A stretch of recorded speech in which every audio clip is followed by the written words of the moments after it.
오늘 이름으로 환영하고 축복드립니다. 다같이 찬양대 조화에 맞춰서 묵상으로 기도드리도록 하겠습니다.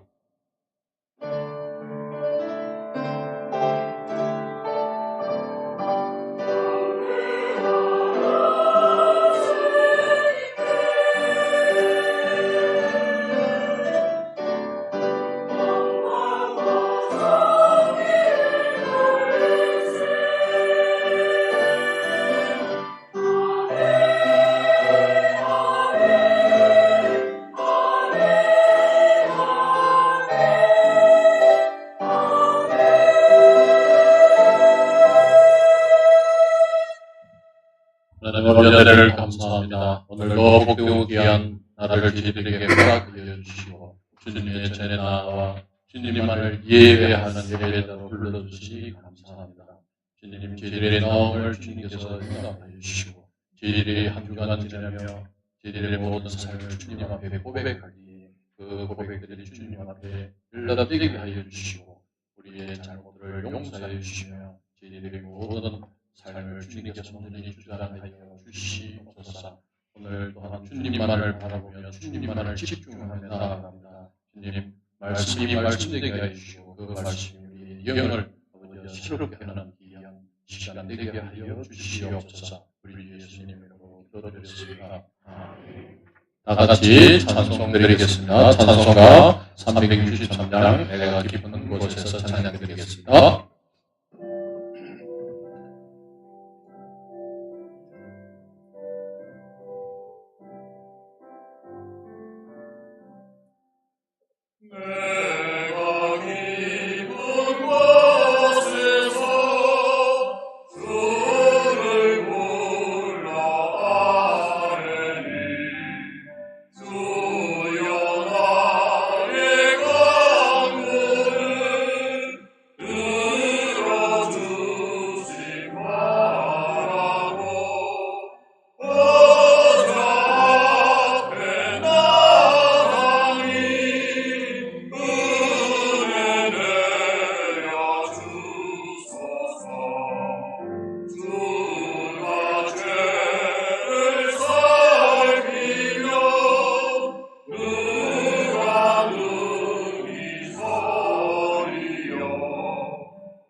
내 곳을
나는 그의 유일하신 아들 우리 주 예수 그리스도를 믿습니다. 그는 성령으로 잉태되어 동정녀 마리아에게서 나시고 본디오 빌라도에게 고난을 받아 십자가에 못 박혀 죽으시고 장사된 지 사흘 만에 죽은 자 가운데서 다시 살아나셨으며 하늘에 오르시어 전능하신 아버지 하나님 우편에 앉아 계시다. 그 위로부터 살아있는 자와 죽은 자를 심판하러 오신다. 나는 성령을 믿으며 거룩한 공교회와 성도의 교회와 죄를 용서받는 것과 몸의 부활과 영생을 믿습니다. 아멘.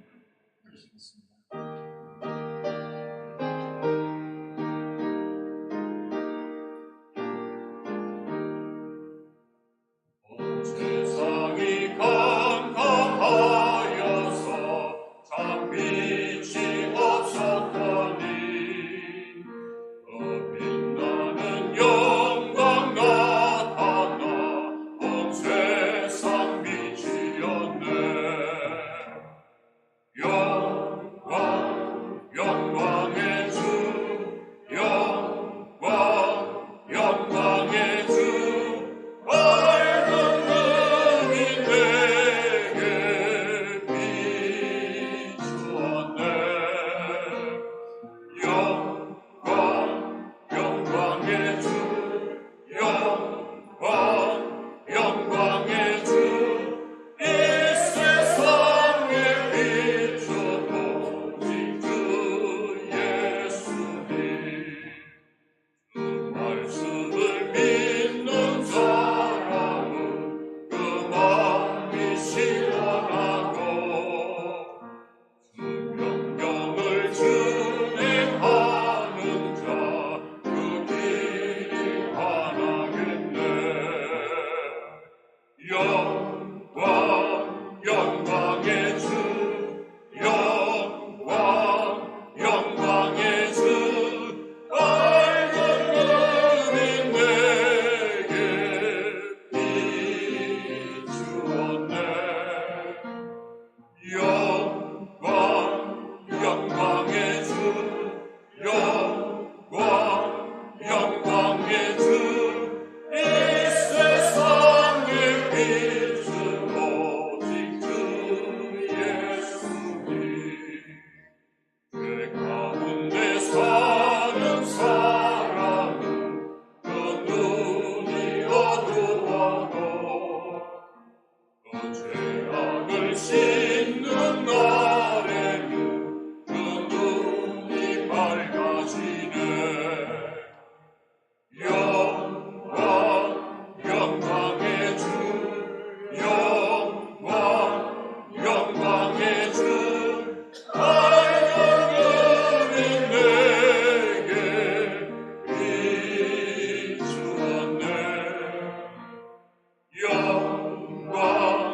영광의 주,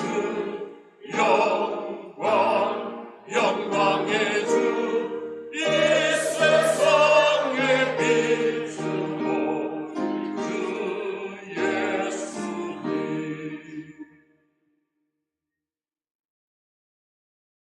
함께 기도하겠습니다. 우리의 기쁨이 되시는 하나님 아버지, 거룩한 주일에 화창한 날씨로 주님 앞에 나오게 하시니 감사합니다. 하늘문을 활짝 열고 행복한 예배를 통하여 우리의 마음이 영원히 이어질 것을 기대합니다.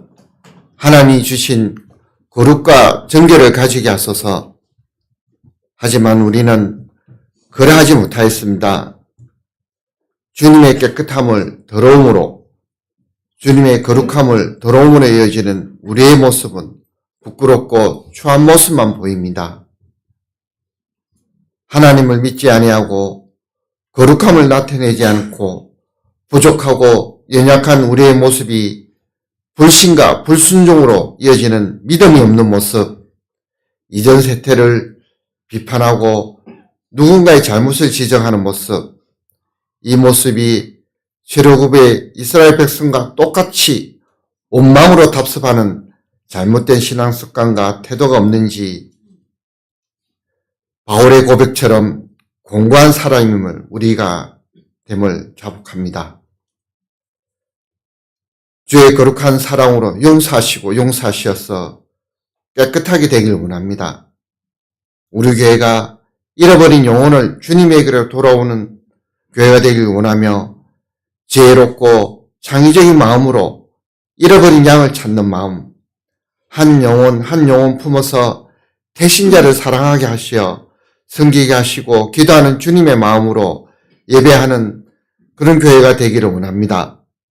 하나님만을 예배하는 예배 공동체가 되게 하시어 생명력이 넘치는 예배, 수고하고 무거운 짐을 진 영혼들은 참된 안식을 얻는 예배, 지치고 상한 영혼들은 신과 자유를 얻는 예배, 침체된 영혼들은 열정의 은사를 회복하는 예배, 죄와 허물로 물든 영혼들은 자복하고 회개하는 예배가 되게 하시어 만민이 기도하는 우리 교회가 되게 하소서.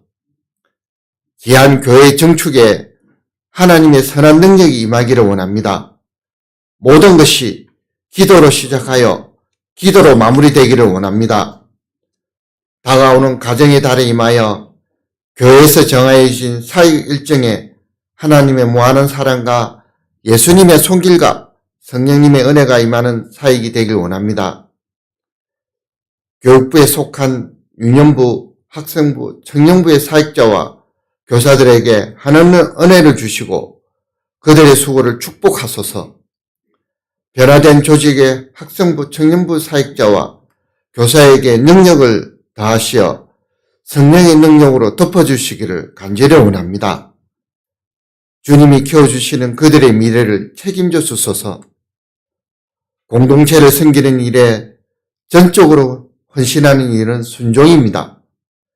그 순종의 공동체의 유익 뒤에서 언제나 누군가의 수고가 있습니다. 상식적이며 정중하고 평화로운 모습으로 선대와 한대로 하나님의 뜻을 전하는 이들이 있기에 슬프고 어려운 일을 만나더라도 끊임없이 이어지는 하나님의 섭리를 볼 수 있기를 간절히 원합니다. 예배의 종으로 섬기는 이들에게 부흥하는 성령의 모습을 보게 하시고 찬양의 종으로 부름받은 찬양단과 찬양대에게 성령의 기름을 부어주시고 하나님의 마음과 말씀을 정확히 전달하고자 하는 말씀의 종으로 세워주신 목사님에게 성령의 능력을 함께해 주소서. 우리의 기쁨이 되시는 예수님의 이름으로 기도합니다. 아멘.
기도드리겠습니다. 하나님 아버지 감사합니다.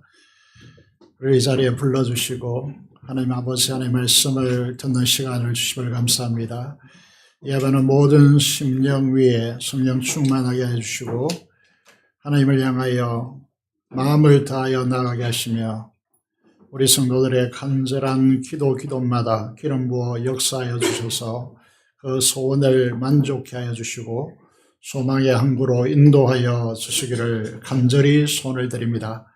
우리의 찬양을 흠량하여 주시고 대표하여 드린 기도를 연락하시며 우리 성도들이 하나님 앞에 나와서 조목조목 하나님 앞에 간구하는 모든 기도에 응답하여 주시옵소서. 죄인을 감춰 주시고 오직 하나님의 말씀만 선포되게 하시며 이 시간 성령 충만함으로 하나님의 귀한 음성을 듣는 은혜가 있게 해주시고 하늘의 만나를 먹여주셔서 우리 영혼이 소생되며 윤택함을 입는 귀한 은혜의 시간이 되도록 하나님께서 역사하여 주시옵소서. 감사를 드리며 우리 주 예수 그리스도 이름으로 기도드리옵나이다. 아멘. 하나님의 말씀 보도록 하겠습니다. 민수기 18장입니다. 1절에서 7절의 말씀을 함께 보시겠습니다. 구약성경 225페이지 4페이지 있습니다. 민수기 18장 1절에서 7절의 말씀을 제가 읽도록 하겠습니다. 여호와께서 아론에게 이르시되 너와 네 아들들과 네 조상의 가문은 성소에 대한 죄를 함께 담당할 것이요 너와 네 아들들은 너희의 제사장 직분에 대한 죄를 함께 담당할 것이니라. 나는 네 형제 레위 지파하고 네 조상의 지파를 데려다가 너와 함께 있게 하여 너와 네 아들들이 정거의 장막 앞에 있을 때 그들이 너를 돕게 하라. 레위는 네 직무와 장막의 모든 직무를 지키려니와 성소의 기후와 제단에는 가까이 하지 못하리니 두렵건대 그들과 너희가 죽을까 하노라. 레위는 너와 합동하여 장막의 모든 일과 회막의 직무를 다할 것이요 다른 사람은 너희에게 가까이 하지 못할 것이니라. 이와 같이 너희는 성소의 직무와 제단의 직무를 다하라. 그리하면 여호와의 진노가 다시는 이스라엘 자손에게 미치지 아니하리라. 오라 내가 이스라엘 자손 중에서 너희의 형제 레인을 택하여 내게 돌리고 너에게 선물로 주어 회막의 일을 하게 하였나니 나와 네 아들들은 제단과 회막 안에 모든 일에 대하여 제사장의 직분을 지켜 섬기라. 내가 제사장의 직분을 너희에게 선물로 주었은즉 거의 가까이 하는 외인은 죽임을 당할지니라. 아멘. 네, 우리 서로 인사하고 시작하면 좋겠습니다. 좌우로 인사하겠습니다. 당신은 왕같은 제사장입니다. 이렇게 인사하시면 좋겠습니다.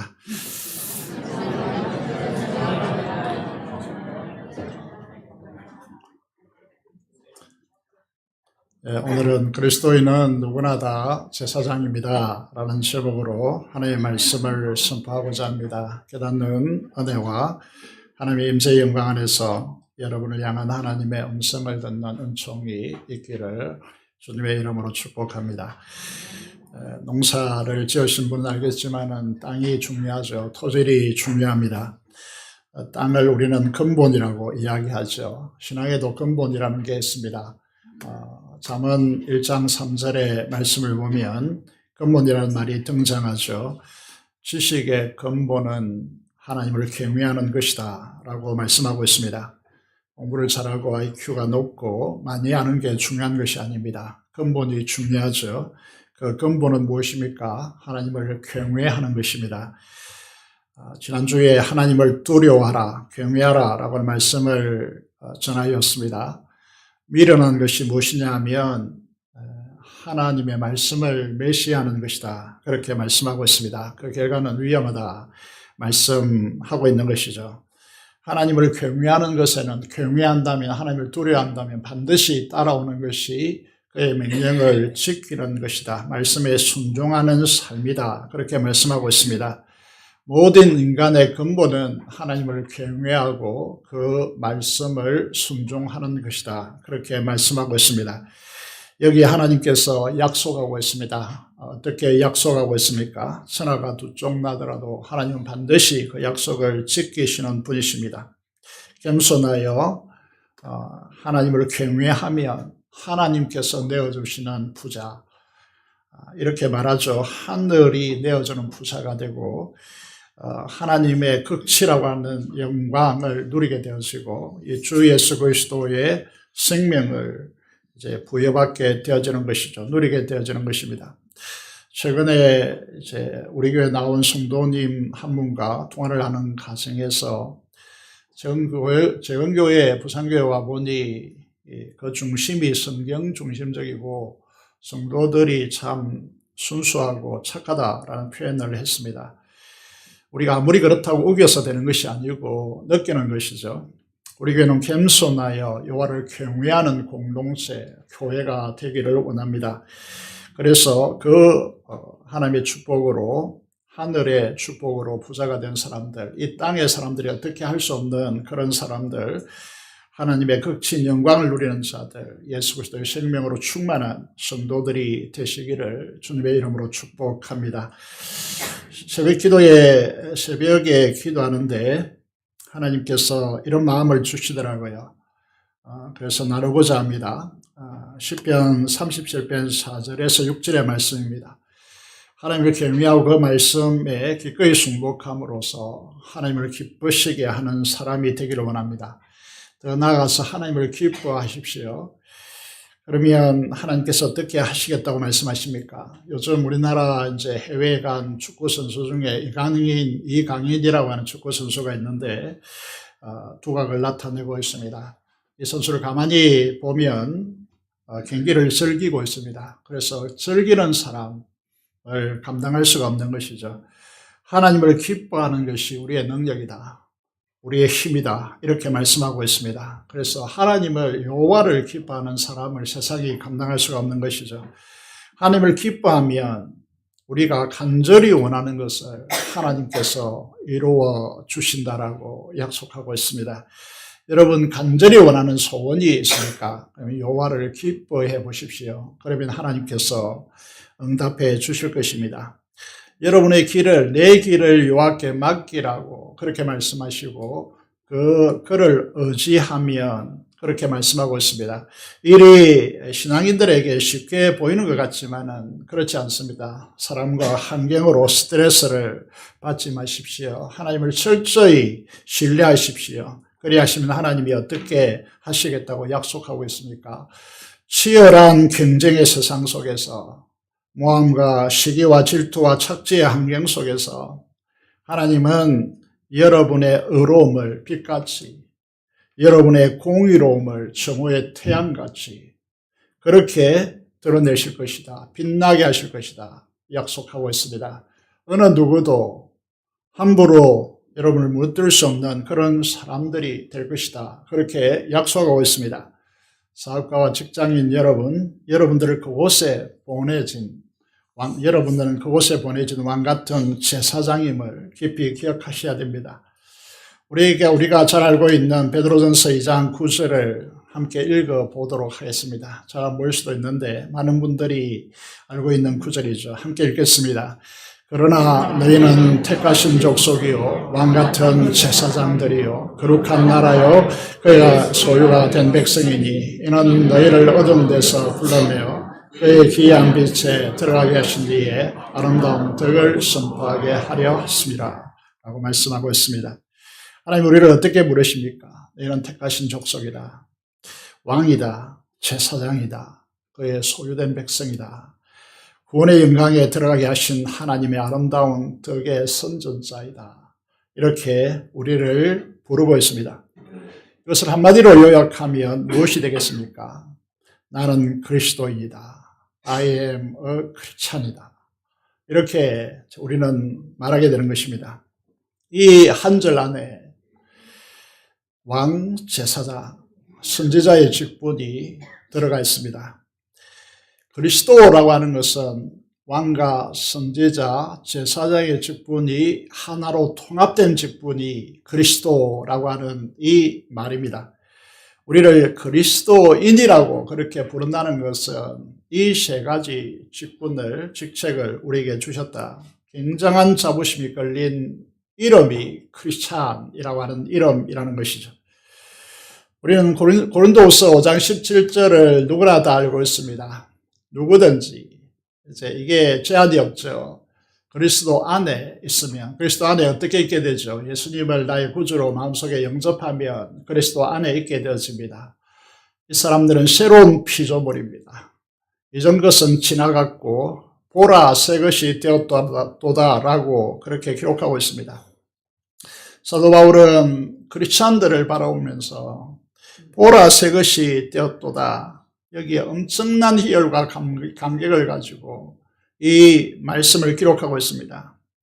여러분들은 하나님의 자녀된 자신을 바라보면서 도대체 얼마나 새롭게 되었길래 도대체 이렇게 감격하는지 공감이 되어집니까? 우리가 잘 알고 있는 말씀이지만 여러분들 이 말씀을 읽을 때 사도 바울이 가졌던 이 감정을 가지고 감격하면서 내 자신을 바라보면서 예수 그리스도를 믿기 전과 후가 얼마나 달라졌기에 이런 감격을 가지고 감탄하고 있는가라고 하는 부분을 이제 보셔야 합니다. 성경을 읽는다는 것은 이런 감정을 가지고 읽는다는 것입니다.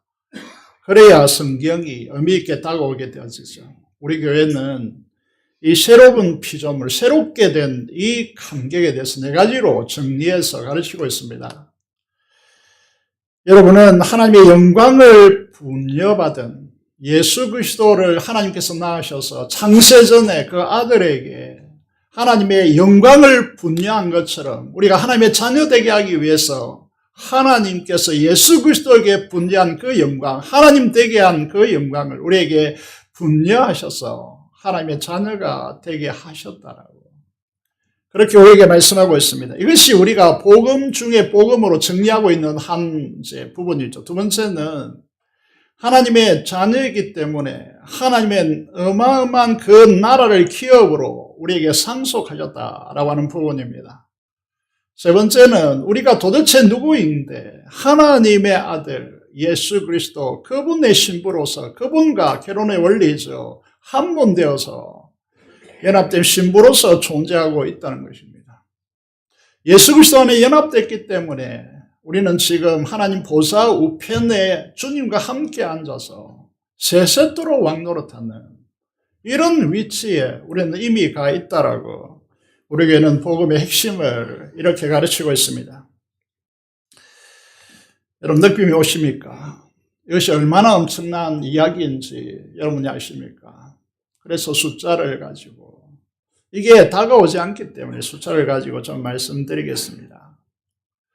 전도 대상자 중에 오이코스라 그렇게 이야기하는데 부동산 업무를 하는 사장님이 계십니다. 이 편한 세상 사거리 건너편에 3층 집을 소유하고 있는데 이제 그곳에 이 대박 부동산이라 해서 경영하고 운영하고 있고요. 그 건물에 새 업체, 다시 말해서 카페가 하나 들어와 있고 한쪽에 미장원이 들어와 있습니다. 그래서 명함을 받았는데 자신이 사진이 들어가 있는 것이 아니고 중동 사람 남자가 사진에 이 명함에 있더라고요. 그래서 부모사님께 물어봤습니다. 남편이 중동 사람이냐? 자세히 보니까 만수르라고 하더라고요. 수로 만수로 돈을 번다 이렇게 해서 만수로 사진이 있더라고요. 만수르는 누군지 아시죠? 우리나라도 한번 왔다 간 것 같은데 그러면서 이제 그렇게 말씀하셨습니다. 이 집에 한 평이 얼마인지 아느냐고. 저 깜짝 놀랐습니다. 동구에 한 평이 3,800만 원이라 하더라고요. 여러분, 그래서 이게 세가 100만 원, 80만 원 이렇게 들어오고 부러우시죠? 세상 사람들은 조물주 위에 건물주가 있다 이런 말을 또 합니다. 그런데요, 이 지구를 살려면 얼마나 돈이 들까요? 천하보다 더 귀한 주님의 생명을 값주고 우리를 하나님의 자녀로 삼으신 이 놀라운 사실에 대하여서 여러분은 다 아시잖아요. 여러분이 얼마나 엄청난 사람들인지, 얼마나 새로운 피조물이 되었는지 여러분 아십니까? 하나님께서 그리스도 안에서 우리에게 주신 이 좋은 것들은 이 우주를 몽땅 다 주어도 살 수 없는 놀라운 가치를 우리가 가지고 있다는 것입니다. 하나님께서 우리에게 거저 주신 은혜의 선물로 우리에게 주신 것입니다. 이런 분이 있겠습니까? 종교계를 다 뒤집어 보십시오. 세상 사람들 다 찾아보십시오. 이 엄청난 것을 주신 분이 있는가? 없습니다. 그래서 우리는 이렇게 말합니다. 이 은혜를 아는 자들은 어떻게 말합니까? 이보다 더 좋을 수는 없다. 이렇게 말하게 되어지는 것이죠. 이 같은 구원을 받은 사람들은 어떻게 살아가야 할까요? 시편 기자는 116편을 통하여서 12절 13절에 우선 이렇게 말하고 있습니다. 하나님이 베푸신 모든 은혜 내가 여호와께 무엇으로 보답할까? 무엇으로 다 돌려드릴 수 있는가? 갚을 수 있는가? 라고 질문을 던지고 우리가 이 은혜를 갚는다는 것은 생각조차 할 수 없는 어마어마한 것들이기 때문에 시편 기자는 하나님의 마음을 읽어냅니다. 이 같은 구원을 받은 자들에게 하나님께서 원하시는 것이 무엇일까? 첫째가 시편 116편 13절에서 이렇게 말하고 있습니다. 내가 구원의 잔을 들고 여호와의 이름을 부르며 라고 되어 있습니다. 무슨 말입니까? 이것을 우리는 뭐라고 말합니까? 예배라고 말합니다. 우리는 누구나 다 그리스도인이라면 제사장인데 제사장의 가장 중요한 첫 번째 직무는 무엇입니까? 그것은 예배입니다. 출애굽기 19장의 말씀을 보시면요. 이렇게 되어 있습니다. 하나님께서 민족 중에서 너무나 작은 이스라엘을 하나님의 백성으로 삼으시고 노예였던 이스라엘을 출애굽시키셔서 시내산에 이르게 하시고 시내산에서 이렇게 말씀합니다. 너희를 열방과 열국과 만민의 제사장 나라로 택하였다. 제사장 나라로 세웠다라고 말하고 있습니다. 항상 이 제사장은 뒤에 뭐가 걸려있는 것입니까? 열국과 만민이 걸려있는 것입니다. 이게 제사장의 직무라고 하는 것이죠.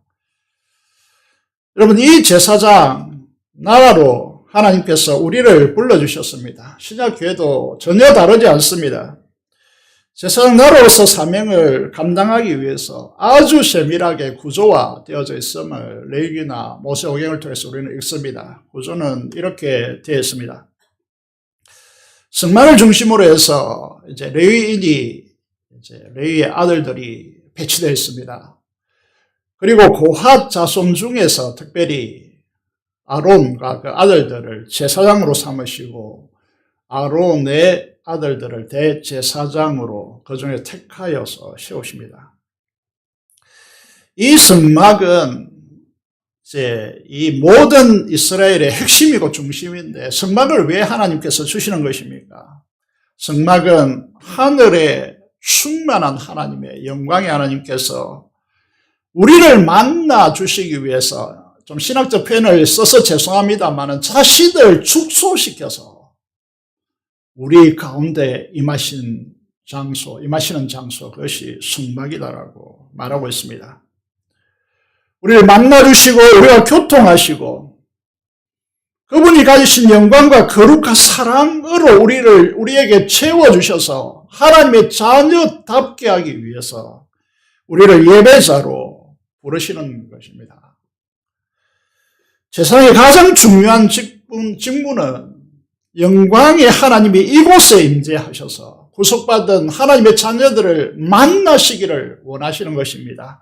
만나셔서 하나님 그분의 가지고 있는 속성, 그분의 충만함으로 우리에게 임재하셔서 여러분에게 그분이 가지고 있는 영광과 거룩과 사랑과 이 모든 것들을 여러분에게 부어주시기 위해서 하나님 존전 앞으로 제발 오라고 부르시는 것이 성막입니다. 인간된 죄악으로 결핍된 이 세상 속에서 우리에게 가장 필요한 것은 세 가지, 하나님 나라를 구성하고 있는 핵심적인 세 가지, 의로움과 여러분 평강과 희락을, 행복을 우리에게 주시고자, 충만히 채워주시고자 예배의 자리로 부르시는 것입니다. 여러분이 세상에서 밤잠을 자지 않고 일을 해서 구축해서 취하고자 하는 것은 이 세 가지이기 때문에 그것을 하나님 이 돈을 통해서 공급하시고자 하는 것이 아니고 하나님 존재로 불러서 그것을 주시고자 하는 것입니다. 이 성막을 보시면 알겠지만은 제사장의 직무는 대부분 이 예배에 집중되어져 있고 쏠려 있다는 사실을 발견할 수 있습니다. 우리가 민수기를 통해서 배우는 것이 무엇입니까? 죄인된 우리가 하나님을 아련하기 위해서 치러진 대가가 우리가 상상할 수 없을 정도로 너무나 크다는 것입니다. 죄인된 우리가 죄 있는 채로 전능하시고 거룩하시고 위엄의 하나님의 영광을 아련하면 그는 적사합니다. 그래서 지난주에 레위기를 통해서 말씀드렸습니다. 위험한 거룩이라고.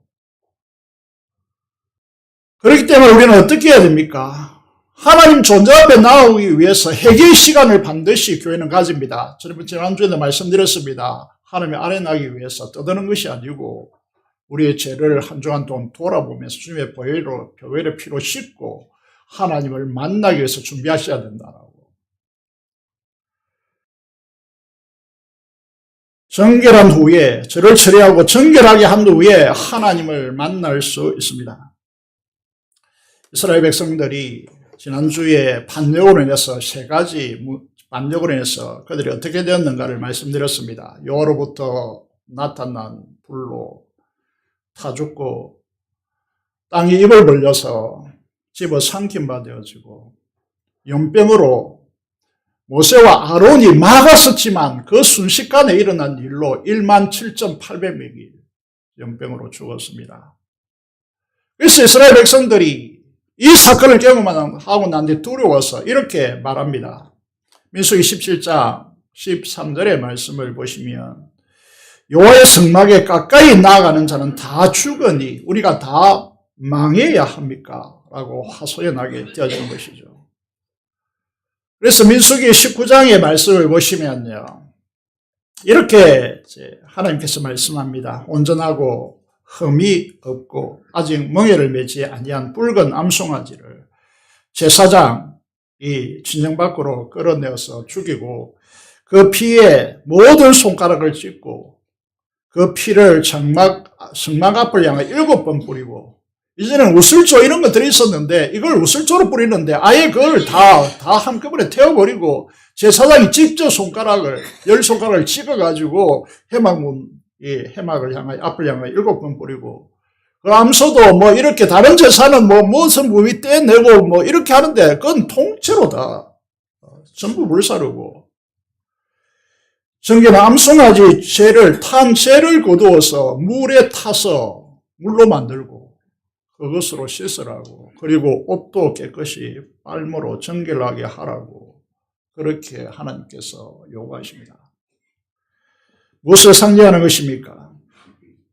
저와 여러분이 드리는 이 예배하는 이곳이 온 우주에 충만한 하나님께서 자신을 이게 맞는 말인지 모르겠습니다만은 축속시켜서 우리를 만나시려 이곳에 임하신 것입니다. 이걸 확신하십니까?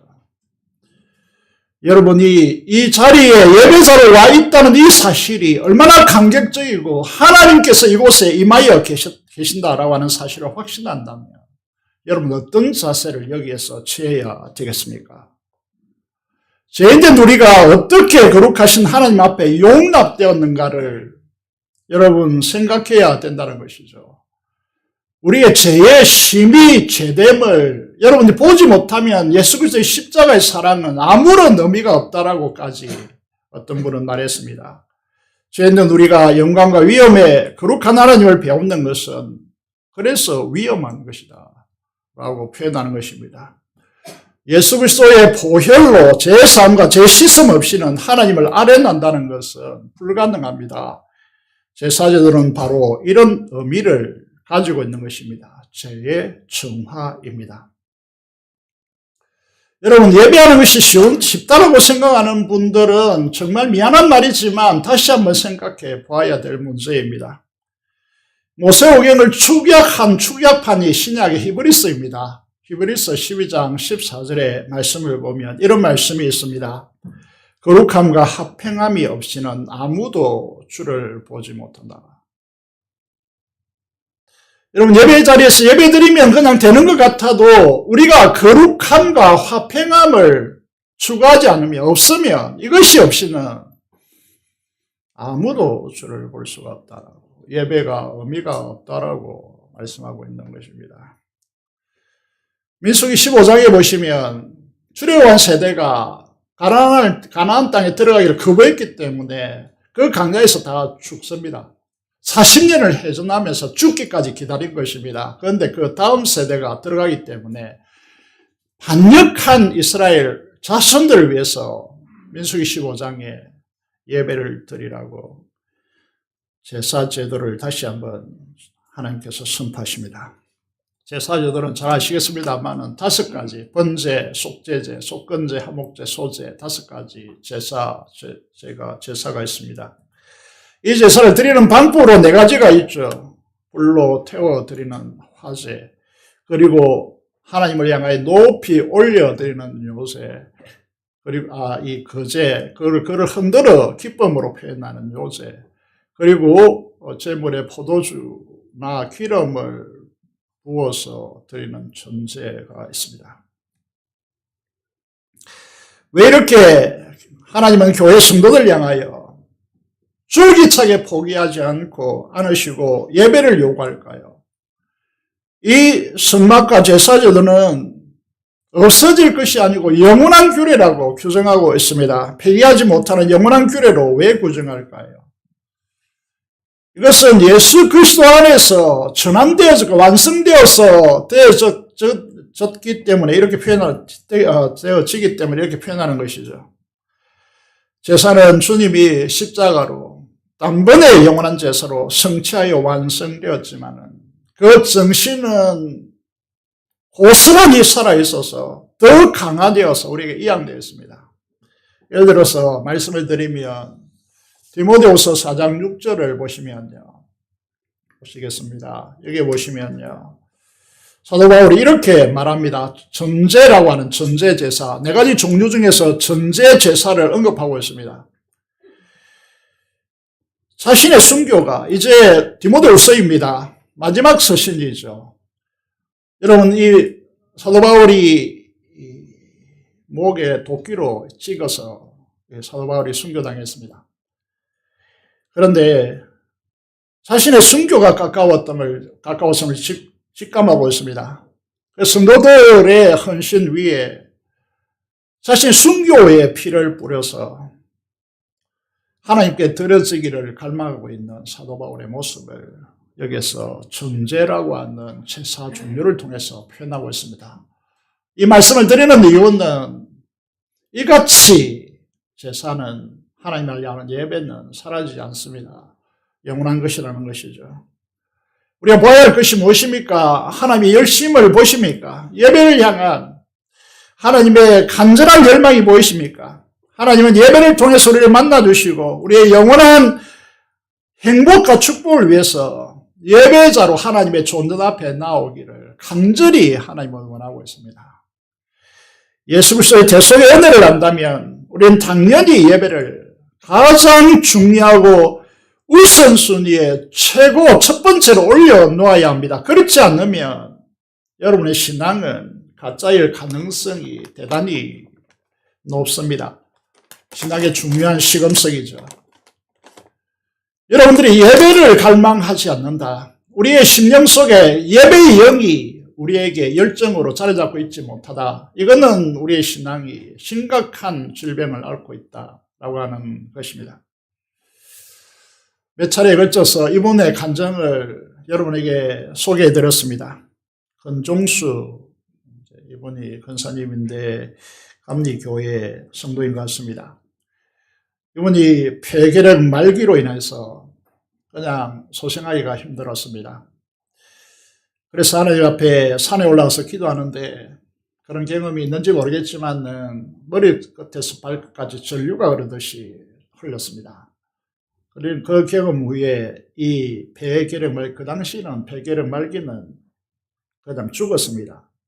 그런데 후유증 없이 깨끗이 치유받습니다. 시험을 칠 때 어떤 특별한 은혜를 주시는가 하면 그 문제를 들여다보면 그 문제에 관련된 책의 페이지가 자기 눈앞에 떠오르는 겁니다. 그러면 어떻게 되죠? 그래서 그는 서울대 수석으로 졸업합니다. 세계 가장 권위 있는 암센터의 책임자로 일할 수 있었던 것은 그가 간증합니다. 무엇 때문이라고 간증하느냐 하면 홀 어머니, 아버지가 자기가 어릴 때 일찍 돌아가시고 홀 어머니 밑에 자라났는데 그 어머니가 예배에 대한 정성, 그 어머니의 예배에 대한 정성 때문이었다고 그렇게 고백합니다. 새벽에 홀 어머니께서 자식들을 깨워서 세수를 시키고 깨끗이 이게 오늘 요즘 같이 메이크 있는 옷이 아니죠. 그냥 큰 옷이지만 깨끗이 빨아서 따려서 깨끗한 옷을 갈아입히고 하나님 앞에 예배를 드렸기 때문에 그는 하나님께 축복을 받았다라고 간증하고 있습니다. 그 그릇을 없는 것은 투덜거리고 왜 이렇게 하냐라고 짜증낼 수 있지만 하나님의 예배에 순종으로 드렸던 것이죠. 그래서 그는 축복받았다고 말하고 있습니다. 신앙이라는 것은 하나님 앞에서의 우리의 자세입니다. 마음의 태도라는 말입니다. 우리는 이렇게 소중한 예배에 임하는 우리의 모습이 어떻습니까? 이런 예배하는 자에게 하나님은 세상에 줄 수 없는 놀라운 축복을 우리에게 부어주십니다. 사랑하는 성도 여러분, 우리 선조들이 물려줄 신앙은 무엇입니까? 생명보다 목숨보다 예배가 중요하다는 것이었습니다. 여러분, 이 신앙의 유산을 우리가 물려받았는데 우리가 제사장으로서 이곳에 드려지는 예배에 대해서 우리는 책임이 있어야 되고 우리가 우리의 직무를 다하여 이곳에 임재하신 하나님의 그 영광에 압도되어지는 예배를 위해서 우리는 기도하고 헌신적이어야 합니다. 우리가 함께 참된 예배를 하나님께 드리는 우리 교회 성도들이 되기를 축복합니다. 둘째가 무엇인가 하면 삶으로서 드리는 삶의 예배입니다. 시편 116편 4절의 말씀을 보면 여호와의 모든 백성 앞에서 나는 나의 소원을 여호와께 갚으리로다 라고 말씀하고 있습니다. 영어를 잠시 보시면요. 나는 하나님과의 약속, 이것을 주의 백성들 앞에서 이 약속을 이루는 삶을 살겠습니다 라고 그렇게 말씀되어지고 있습니다. 여러분, 이 말이 무슨 말이냐면 신약으로 좀 이 말씀을 들여다보도록 하겠습니다. 예수 그리스도의 생명으로 우리가 하나님과 화목해 되어지고 하나님의 자녀가 되어지고 하나님의 거룩한 영광에 존재 앞에 나온 우리들에게 화목하게 하는, 화해하게 하는 직분을 우리에게 주셨습니다. 이게 제사장 직분입니다. 그리고 화목하게 하는 말씀을 19절에 보면 명령한 것이 아니고 우리에게 부탁하십니다. 부탁. 하나님께서 우리에게 부탁하시는 거죠. 간곡한 부탁입니다. 그리스도인들은 말씀드린 대로 누구나 다 한 분도 예외 없이 제사장입니다. 그것도 왕 같은 제사장입니다. 구약에는 이게 구분이 있었지만 신약에 넘어와서 우리는 하나님을 직접적으로 아뢰나는 그리스도인이라면 예외 없이 단 한 사람도 예외 없이 제사장입니다. 죄로 반역하는 이 세상을 향하여서 예수 그리스도의 십자가와 부활의 복음으로 이 세상을 하나님과 화목하게 하는 직분을 우리에게 맡기신 것입니다. 이게 교회입니다. 우리가 수없이 강조하여서 거의 여러분들은 다 거의 외울 터인데 에베소서 1장 23절에 교회는 누구입니까? 이 질문이 이상하죠. 교회는 누구입니까? 이상하게 들릴 수 있겠지만은 에베소서 1장 23절을 통하여서 교회는 주님의 몸된 몸으로서 사람들의 모임을 가리키고 있습니다. 모임 공동체라는 거죠. 건물이 아닙니다. 이 교회는 무엇을 위해서 세상에 존재합니까? 죄로 결핍된 죽음의 처해 있는 세상을 그리스도의 충만으로 충만케 하기 위해서 그리스도의 충만으로 존재하는 것이 교회입니다. 그런데 우리 자신들을 보십시오. 부정적인 의식으로 결핍의식으로 가득 차 있다면 우리는 교회가 될 수 없습니다.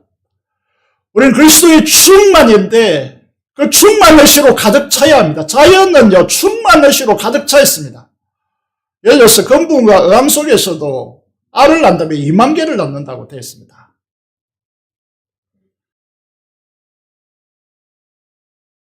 우리의 의식 속에 충만이라는 것은 우리는 모든 것을 다 갖추고 있고 충분하다라고 하는 의식을 가져야 된다는 것이고 이것이 세상을 향해야 된다는 것입니다.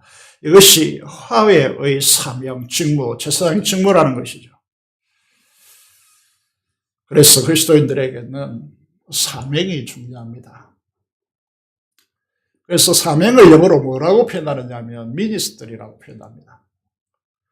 화훼의 사명을 가진 자라는 것입니다. 죄로 결핍되어 착취하고 축적하기 위해 해란되어 있는 죽음의 정상이 시기와 질투와 미움과 거짓말, 착취하고 축적하여 군림하려고 하는 이 세상을 향하여서 그리스도인들은 충만인 그리스도인들, 하의 직무를 사명을 가지고 있는 그리스도인들이 무엇을 선포하고 보여줘야 합니까? 멈추라. 여기 그렇게 하지 않아도 살아가는 길이 있다. 그런 사람들이 세상에 있단다. 섬기고 나누고 주고 세우는 사랑으로 살아가는 사람들이 세상에나 있단다. 그런 사람들이 모인 곳에 한번 가보자. 그게 교회여야 한다는 것입니다. 우리의 삶의 그 자리에서 행함으로 보여주는 것이 제사장입니다. 그래서 주님의 왕적 통치를 실현해야 하는 사람이죠. 이것이 왕 같은 왕이요 제사장이라고 하는 것입니다. 세상을 향해 나아가서 삶으로서 우리가 삶의 터진 그 자리에서 이 화훼의 말씀을 삶으로 나누는 사람들, 이 사람들이 제사장입니다. 말도 안 되는 거죠. 그런데 이것이 복음의 핵심입니다. 죄로 결핍된 세상이 하나님 나라의 풍요를 전함으로 평강의 하나님 나라를 전하는 사람들, 이 사람들이 제사의 직무입니다. 직무라는 것이죠. 우리의 직업과 사업은 무엇이냐? 여러분 왜 먹고 힘을 얻어 일합니까? 그 대가로 돈을 받아 무엇을 위해서 사용하고 무엇을 위해 살고 있습니까? 세상이 추구하는 같이 좋은 차, 좋은 집, 여유 있는 삶, 많은 자산, 자금을 통해서 사람들 위에 군림하기 위한 것입니까? 그래서 착취와 축적과 굴림으로 인생의 보람을 느끼고 행복을 느끼고 더 높아지려고 하는 것입니까? 이거는 사탄이즘입니다. 사탄의 교만을 그리는 것입니다. 교회된 우리에게 가장 큰 제약이 무엇입니까? 송두리째 교회를 사탄의 입에 바치는 것이 무엇입니까? 이 하의 제사장적 사명을 망각하고 자기 밖에 모르는 이기적인 인간이 되는 것입니다. 자기 삶의 습관과 한계에 눌러앉아 하나님의 이런 대제사장, 제사장적 사명의 말씀을 깔아뭉개는 것입니다. 조국의 많은 그리스도인들이 착각했습니다. 그래서 어떻게 말합니까? 나는 원래 그래. 이렇게 사는 것이 내 삶이야. 그래서 말씀이 안 들립니다. 하나님을 두려워하지 않습니다. 말씀을 멸시합니다. 고집부립니다. 그런 게 어디 있습니까? 새벽기도, 큐티, 금요 성령집회, 수요기도회 주일성수. 나는 별로 상관이 없어. 나의 습관화되고 익숙한 삶의 편안함에 방해될 뿐이에요. 라고 생각하십니까? 이런 성도들이, 이런 직분자들이 교회 대부분 차지하고 있다면 우리 교회는 사탄의 조롱거리가 될 것입니다. 아무리 장담하고 큰 소리를 쳐도 코웃음 치게 될 것입니다. 아무리 해봐라 되는가. 사탄이 조롱하는 것이죠. 제사장적 사명을 잃은 사람들은 그 끝을 어디를 향하고 있습니까? 화면을 보시면 심각합니다. 니체 아시죠? 이분이 하나님을 믿지 않는 사람이 아닙니다. 니체는 신이 죽었다라고 하는 이 책을 그 당시에 젊은이들이 정말 읽어야 되겠다라고 해서 써낸 책입니다. 이 책의 핵심은 뭐냐? 그 당시 젊은이들 교회를 전부 다 썰물처럼 유럽에서 떠나가기 때문에 그들을 끌어내리기 위해서 이런 말을 했습니다. 하나님은 사물에 다 내재되어 있다.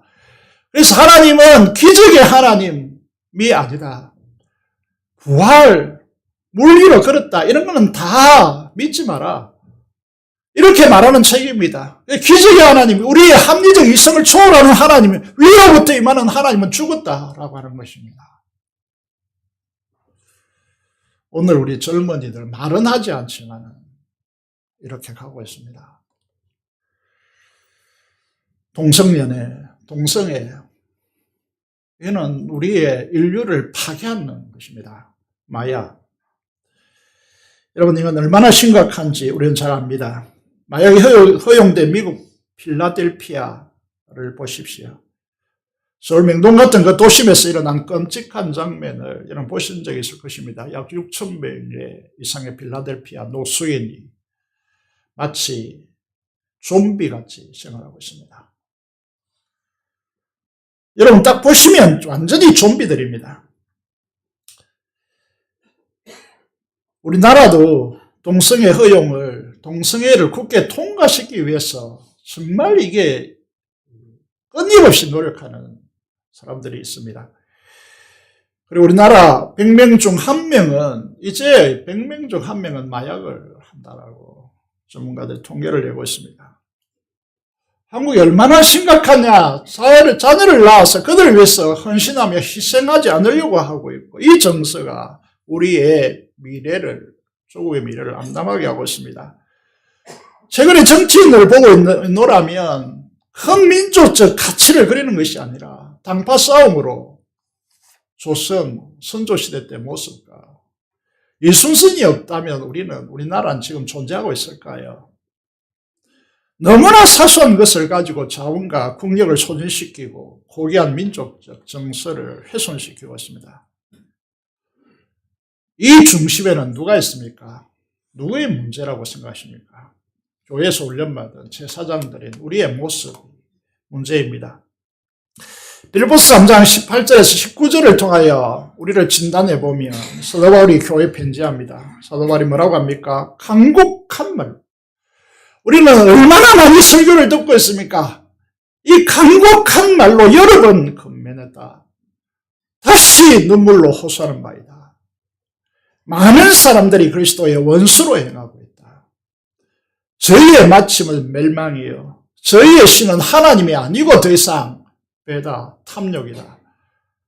탐욕은 우상 숭배로 가는데 그 우상을 섬기고 있다. 하나님의 말씀을 배우기보다는 우리 한국 교회 사회가 어디로 갑니까? 좀 더 좋은 음식점, 좀 더 좋은 곳으로. 말씀을 공부하는 데는 텅텅 비고 있죠. 기도원은 운영이 안 되죠.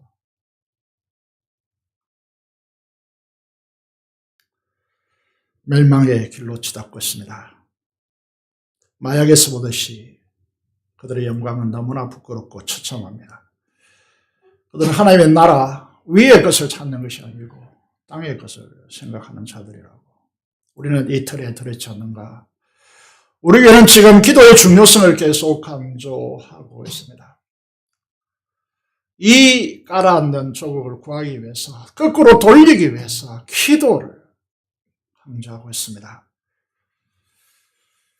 하나님의 선택으로 직분자가 되신 여러분, 기도보다 더 중요한 것은 이 세상에 아무것도 없습니다. 제자로 열어받는 여러분, 기도보다 더 위대한 것은 없습니다. 기도보다 더 능력 있는 것은 아무것도 없습니다. 합심 기도를 통해 성령 하나님의 역사를 경험하는 자리에 오셔서 협력자가 되어 주십시오. 조국은 성숙한 사회로 나가야 합니다. 그렇기 위해서 크리스찬들이 삶의 일터에서, 여러분 삶의 자리에서 순종으로 제사장 직분을 회복해야 합니다. 제사장 사명을 회복해야 합니다. 팀 켈러라고 하는 분은 일과 영성이라는 책에서 이렇게 말합니다.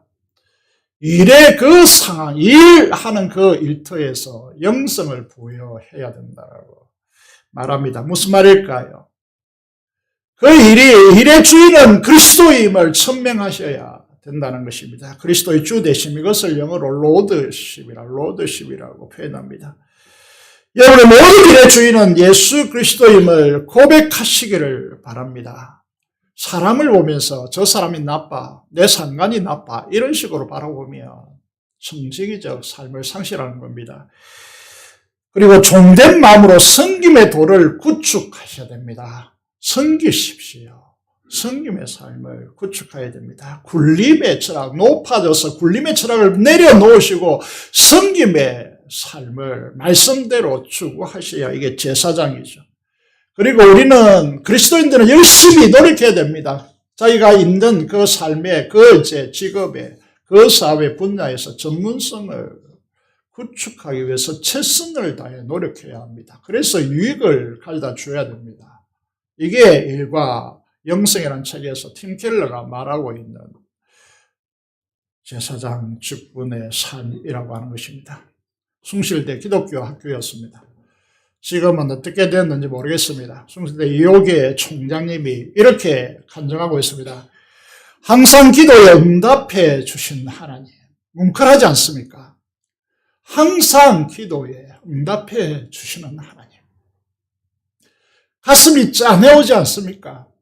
아무런 의미 없이 부딪힘이 없습니까? 항상 기도에 응답해 주신 하나님. 저를 이곳에 선교의 도구로, 다른 말 바꾸면 제사장의 직무를 감당할 수 있는 은혜를 주신 주님께 감사를 드린다라고 그렇게 고백하고 있습니다. 교회는 죄로 파괴된 세상, 길피부로 육체의 탐욕을 신으로 삼는 이 세상을 향해서 그들을 하나님과 화목해 하기 위하여 존재하고 세상에 보내는 제사장 공동체입니다.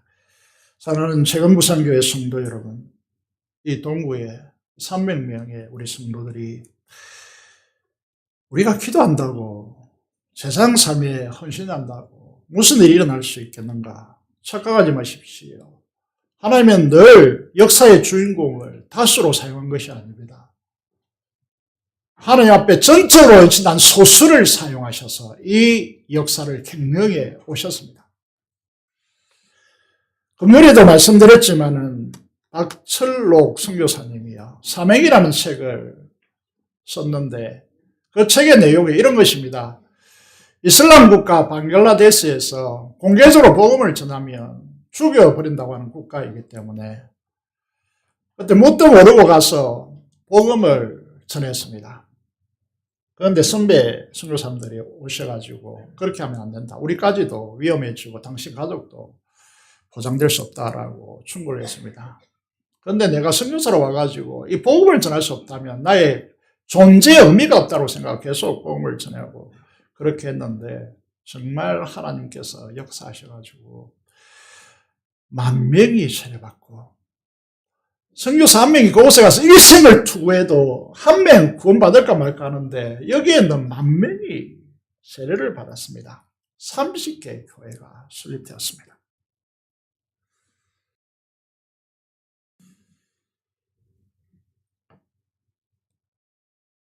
토요일에 전도사님과 대화를 나누면서 교회를 나누는 새로운 친구가 정경부 사역자 전도사님께 이런 질문을 했다고 하더라고요. 어떻게 하면 하나님을 알 수 있습니까?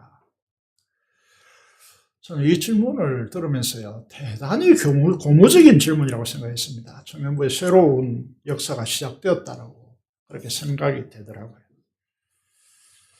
제사장들인 우리들이 하나님 앞에 하의 직무를 가지고 합심으로 그 영혼을 위해 뜨겁게 기도하게 될 때 예배의 현장, 기도의 현장에 나오는 그 새로운 분들이, 그 친구들이 살아계신 이곳에 영광의 임재로 임재하시고 살아계신 주님을 인격적으로 만나고 그 하나님께서 그들의 기도에 응답하시는데 어떻게 그들이 하나님을 모른다라고 할 수 있겠습니까? 사랑하는 여러분, 이 예배 현장에서 일터에 함께하는 사람들 속에서 하회의 제사장이 되시기를 바랍니다. 어떤 분들이 이렇게 묻더라고요. 우리 교회 비전이 이사야 60장 22절인데 천을 이루고 강국을 이룬 것입니다. 언제 천명이 됩니까? 걱정하지 마시고 결과는 하나님께 맡기십시오. 우리가 해야 할 일은 이곳에서 우리가 일하는 일터에서 주님을 대신한 대사로서 왕같은 제사장의 직무를 한다면 부흥은 시간 문제라는 것이죠. 옥가는 목사님 밑에서 사랑의 교회 정말 힘든 사역 중에 하나가 중등부 사역인데 그 중등부 사역을 하신 목사님이 계십니다. 교회를 개척했는데 목사님이 가족들과 이런 대화를 나눴다고 하더라고요. 개척교회자는 힘들잖아요. 그런데 이 교회는 성도들이 그 교회로 몰려오는 것입니다. 그래서 가족들 모아놓고 도대체 몰려오는 이유를 모르겠다고. 그래서 기도를 부탁했습니다. 끝까지 교만하지 않고 이 사명을 잘 감당할 수 있게 달라고 기도해달라고 요청했다고 하더라고요. 사랑하는 성도 여러분, 우리가 겸손하여 하나님을 두려워 경외하시길 바랍니다. 이 예배 현장에서 그리고 삶의 일터에서 삶으로 드리는 참된 예배자, 제사장이 되시길 바랍니다. 그러다면 굳이 전도하지 않아도 여러분들을 통하여서 하나님을 알게 될 것이고 세상이 감당할 수 없는 놀라운 일들을 보게 될 것입니다. 믿으시죠? 로마서 12장 1절에 너희 몸을 하나님이 기뻐하시는 거룩한 산 제물로 드리라고 순종으로 여러분 몸을 들여서 하나님의 말씀을 들어내라고 그렇게 우리에게 요구하고 있습니다. 사랑하는 여러분, 주님이 여러분과 함께 하십니다. 이번 주도 왕적 제사장으로서 승리하시는 한 주가 되시기를 주님의 이름으로 축복드립니다. 우리가 찬양하고 기도하도록 하겠습니다. 따스한 성령이 마음으로 보내 이 찬양을 드리고 기도하도록 하겠습니다.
기도하겠습니다. 하나님, 이곳에서 드린 예배를 위하여 내가 제사장 직무를 다하기를 원합니다. 삶의 일터에서 만나는 사람들 속에서, 이웃 속에서 나는 제사장의 직무를 다하여 삶으로 드리는 예배자가 되겠습니다. 우리를 화해의 제사장으로서 직무를 하나님께서 부탁하셨으니 이 일에 헌신되어지기를 원합니다. 간절히 기도하기 원합니다. 민족의 복음과 통일과百姓선교사를 위하여 한음성으로 하나님께 간절히 기도하겠습니다. 살아계신 아버지 하나님, 오늘을 감사합니다. 우리를 부르신 하나님 아버지, 우리를 왕같은 제사장으로 세워주셨습니다. 이 삶의 진정으로 헌신하게 하여 주시고 이곳에 드리는 예배를 하나님의 충만한 임재 속에서 드릴 수 있는 예배가 되도록 우리를 축복하여 주시기를 간절히 손을 드립니다. 우리가 하나님을 경외함으로 두려워하게 하시고 하나님의 말씀에 순종함으로 우리 자신이 하나님의 성전으로서 하나님께 드려지게 하시며 우리를 통해 하나님의 놀라운 역사가 우리를 통해 일어날 수 있도록 우리의 삶의 현장에서 그들을 위하여 화해의 직무자가 아버지 하나님의 전파자가 되어주심으로 되어짐으로 인하여서 많은 영혼들이 하나님께 나오는 통로가 될 수 있도록 우리의 삶의 일터를 하나님께서 축복하여 주시기를 간절히 손을 드립니다. 이 민족과 이 지역을 하나님께 복음화시켜주고 이 민족을 불쌍히 여기시고 속히 회복될 수 있도록 하나님 아버지 하나님 나라의 제사장으로서 감당할 수 있도록 하나님께서 우리 나라의 선교국가로 세워주시며 피없는 통일을 허락하여 주시고 화성의 선교사 한 사람 한 사람을 주님의 장중에 붙들어 주시옵소서. 감사드리며 우리 주 예수 그리스도의 이름으로 기도드리옵나이다. 아멘. 네, 찬송가 266장 찬송 드리면서 준비한 대로 헌금하도록 하겠습니다.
과 11조 목적을 따라 헌신하게 하시고 감사로 하나님 앞에 제사드리게 하심을 감사합니다. 이 물질을 하나님께서 음량하여 주시고 이 충성된 주의 자녀들에게 하나님께서 약속하신 대로 창고가 가득히 차고 즙들의 새 포도즙이 넘치도록 하나님께서 두 손들어 축복하여 주시고 이 어려운 시대를 살아가는 동안에 하나님의 부요하심을 증거하고 드러내는데 부족함이 없도록 하나님께서 축복하여 주시옵소서.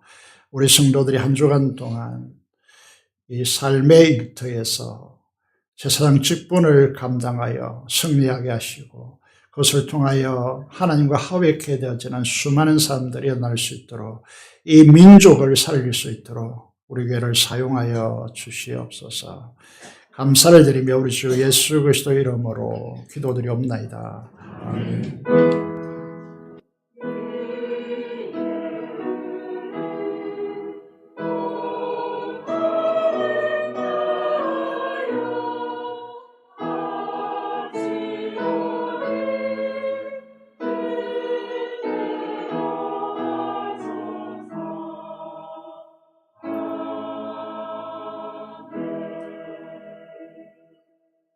네, 교회 소식을 말씀드리겠습니다.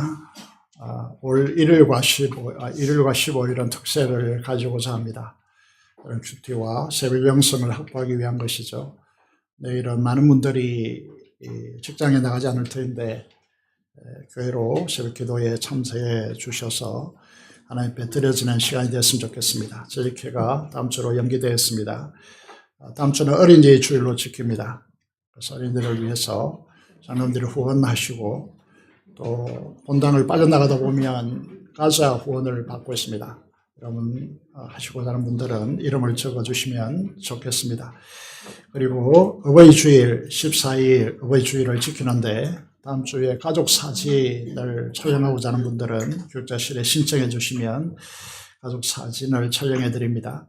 성천예배는 58일에 목요일에 성천예배를 드리는데 노회 전체 예배로 드리고 희년 대학 행사와 합쳐서 가집니다. 참석하신 분들은 미리 오늘부터 본당 뒤 벽면에 부착되어 있는 공간에 이름을 적어 주시기를 부탁드리겠습니다. 준비하는 일이 있기 때문에 미리 해 주시기 바랍니다. 그리고 여러분과 여러분 전도하고 싶은 사람들, 그 사람들 오이코스라가 저희 교회가 부르고 있는데 그들을 카드에 적어내시면 열심히 중보하는 분들이 그들을 위하여 기도할 것입니다. 여러분 적어내 주시면 좋겠습니다. 교사절 성령 강림 주일이 있고 금주에 금요 기도회는 쉬도록 하겠습니다. 성도 계속교육과 공휴일이기 때문에 쉬도록 하겠습니다.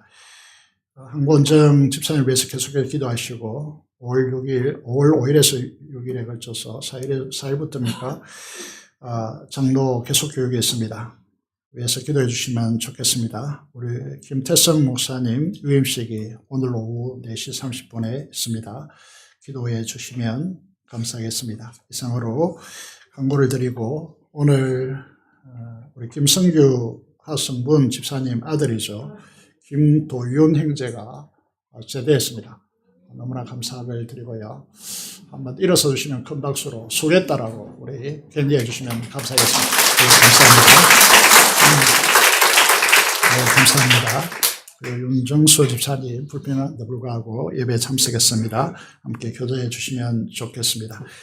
잠시 기도하겠습니다. 하나님 아버지 감사합니다. 귀한 형제 지금까지 군대에서 훈련시켜 주시고 아버지 하나님이여 정말 믿음의 장부로 귀환하게 하심을 감사합니다.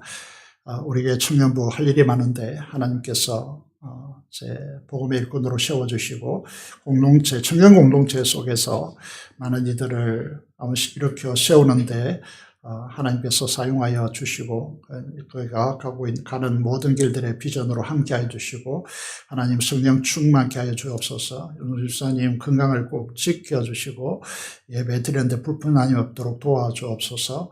감사를 드리며 우리 주 예수 그리스도 이름으로 기도드리옵나이다. 아멘. 다 일어나셔서 찬송하시겠습니다.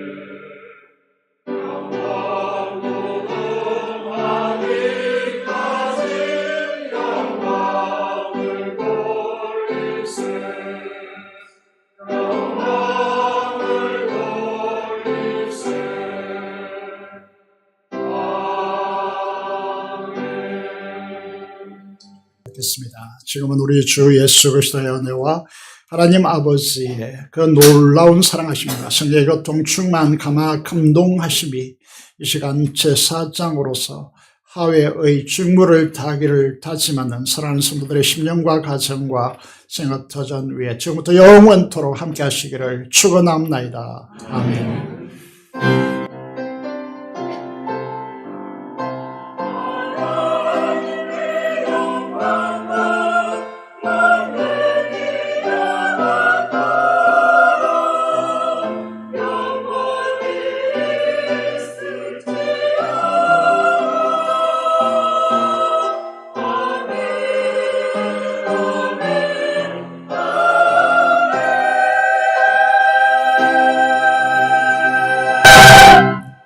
예배를 마쳤습니다. 감사합니다.